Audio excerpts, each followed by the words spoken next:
आता संध्याकाळी सगळं सुरू होईल. आता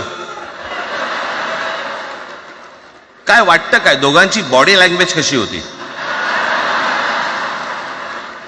कोणी कमी हसलं का, कोणी जास्ती हसलं का, कोणी बोलतायत का?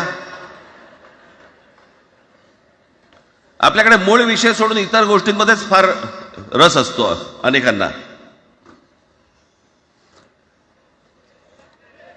खरं तर आजचा हा मेळावा,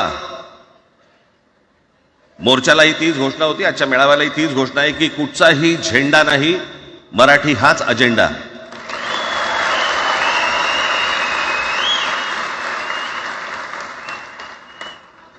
माझ्या मराठीकडे, माझ्या महाराष्ट्राकडे वेडावाकड्या नजरेने पाहायचं नाही कोणी.